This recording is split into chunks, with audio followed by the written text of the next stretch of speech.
Welcome to CAN, Caribbean Affiliate News. My name is Siobhan Gobin.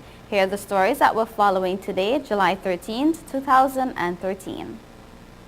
In international news, third Chinese schoolgirl dies in the Asiana air crash. Deadly French train derailment was not caused by human error, says minister. Jury in Zimmerman trial to resume deliberation. And Royal Baby Watch, the world watches as due date arrives. Details on these headlines and more when we return.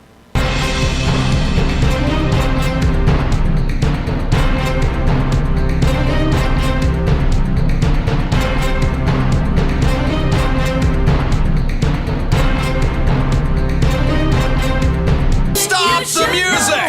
It's week 2 of our used car blowout month, and this week it's guaranteed credit approval. If we can't show you how to get approved, that car is on us. Log on now. GrecoAuto.com. I can't believe your mom let you take your car out. This is awesome. It's time to grow up.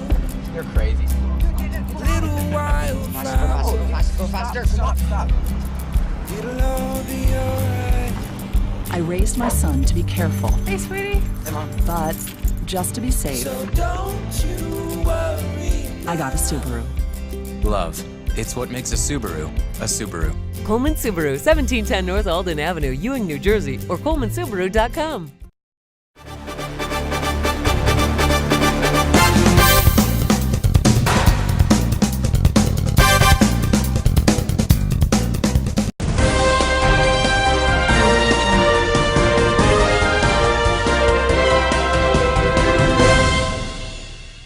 Welcome back to CAN, Caribbean Affiliate News. My name is Siobhan Gobin. This segment of the news is sponsored by Total Caribbean Network. In international news, a Chinese girl died in a San Francisco hospital on Friday, becoming the third fatality in the crash of an Asiana Airlines jet at the city's airport last Saturday. The teenage girl who died on Friday morning had been in critical condition, according to a statement from 2 doctors at the San Francisco General Hospital. Her parents asked the hospital not to release further information. The girl was a Chinese national, according to the Chinese consulate in San Francisco. She was part of a group of students from Eastern China who were visiting the United States to attend summer camp, one of the trip organizers said. He said she was 16 years old. The crash landing of the Boeing 777 also killed 2 other Chinese girls from the school group and injured more than 180 people. Yi Mingyang and Wang Linjia, the 2 teenagers who died on Saturday, were sitting in the back of the plane, which hit the seawall and suffered the most damage. One of the girls was run over by a fire truck rushing to the scene, the San Francisco Police Department said on Friday, although it was unclear whether she was still alive at the time. She was obscured by fire retardant foam and was found in the fire truck's tracks when it moved to fight flames in the fuselage, police said. The coroner in San Mateo County, where the airport is located, has said he will release the autopsy results of the 2 girls who died on Saturday within 2 weeks. Human error did not cause a train derailment that left 6 people dead outside Paris on the eve of a busy holiday weekend, the French transport minister said on Saturday. The train, which left Paris on Friday night, jumped the track just a few kilometers into its journey as it traveled through a small town train station. It crashed into the platform and some cars tipped over. Nearly 200 people were injured in the initial crash. But by this morning, Transport Minister Frederic Covillier said only 30 people were still considered injured. But Michael Fuzua, who is the head of local regional government, said that until an overturned train car is lifted, it was impossible to know if there could be more people trapped under it, calling the current death toll preliminary. He said special equipment was expected to arrive later today in order to improve the cars. He added that around 9 of the injured were in critical condition. France has an impressive rail system and hundreds of thousands of people were expected to take trains this weekend for the coast mountains and to see family. Summer weekends are always busy on France's trains, but this weekend is one of the busiest since the country celebrates Bastille Day on Sunday. The Friday night crash was the country's deadliest in years, but Cuvillier said it could have been worse and praised the driver who sent out an alert quickly, preventing a pileup. He said it was unclear what did cause the accident, but authorities are looking into the possible error in the switching system, which guides trains from one track to another.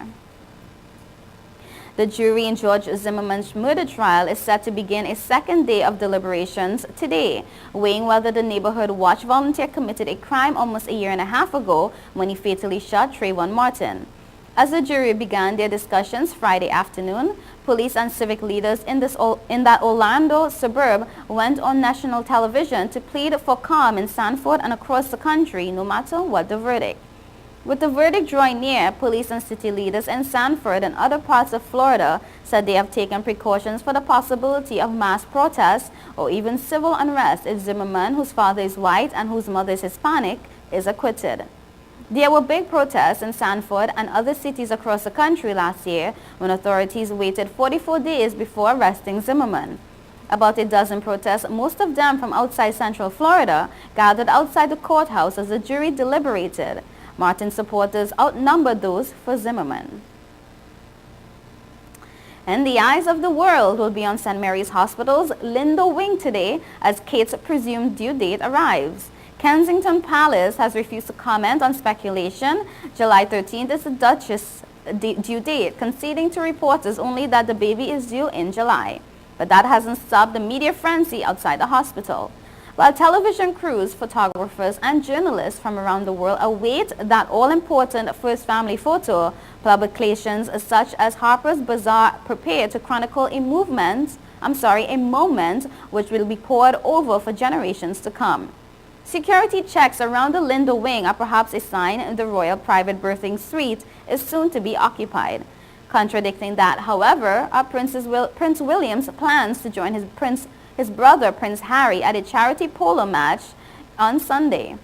In reality, the only thing we can be sure of is the future king or queen will be born when they're good and ready.